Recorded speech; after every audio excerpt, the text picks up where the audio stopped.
Good morning, everyone, and welcome to the Think Future podcast. I'm your host, Chris Kalabukas, and once again, we're coming at you live from deep in the heart of Silicon Valley, California. Let's talk digital transformation. That's right, folks, digital transformation. Everybody's talking about digital transformation. What the heck is digital transformation, you ask? Well, there's so many examples of digital transformation out there. I can't even begin to explain it, but my personal definition of digital transformation may be different from everybody else's definition of digital transformation. Because what I've seen people say digital transformation is taking digital and applying it to your current practices to transform them into something better, transform them by using digital.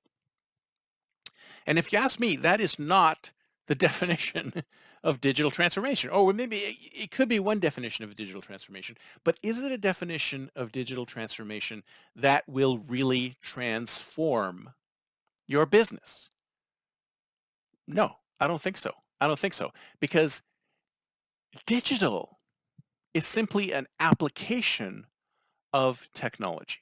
It's an application of technology. If you take something that's take A and then digitize it, it is still A. It's just a digitized version of A. So for example, if you have a terrible customer service process that's manual and you digitize it, you still have a terrible customer service process. It's just not manual anymore.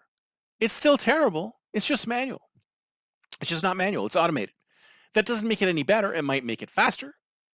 It might make it more accurate. Who knows?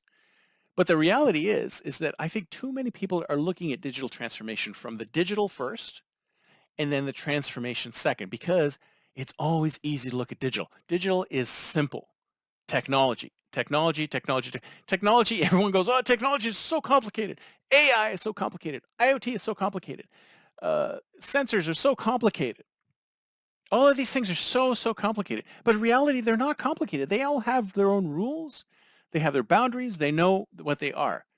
The tough part is the transformation. Applying the digital technology to what you're doing is not really the tough part, because all you have to do is say, this is the technology, let's apply it. You just have to select the right technology and apply it. But the tough part is transformation. The tough part is transforming your business first.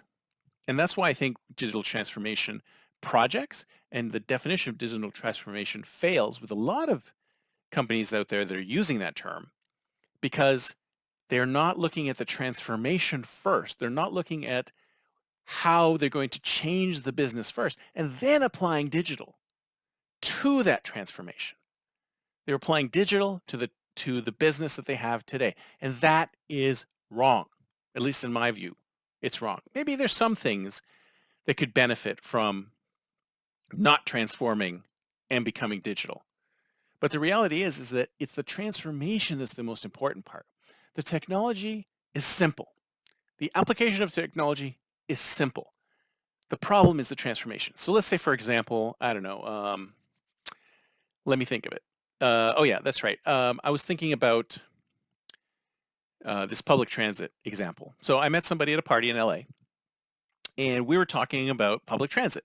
And she was talking about how there was a failure of public transit because the big problem in LA, or one of the big problems in LA, is traffic, right? Tons of traffic everywhere. No matter what time of day, tons of traffic in all directions. It's awful.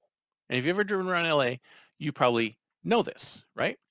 So what they did is they built transit, right? They built public transit to all these various areas in the city, and they spent millions of dollars, maybe even billions of dollars, building all this public transit. And as it turns out, not too many people use it. There's all these empty cars tooling around the tracks when you see full cars, usually with one person in them, on the freeways, jammed up. I mean, they're even right beside each other. You could be sitting in traffic and then you see the train go whoop, a practically empty train going whoop. And so I said to her, I said, why do you think that is? And she goes, I don't know. I have no idea. We built all these beautiful tracks. We built all these beautiful tracks to all these different places, and people just do not use the train. And I said, well, what exactly are you trying to do? Let's step back a second. What exactly are you trying to solve? What is the problem here that you're trying to solve? And she said, well, we're trying to solve the traffic problem. I said, okay, so if you're trying to solve the traffic problem,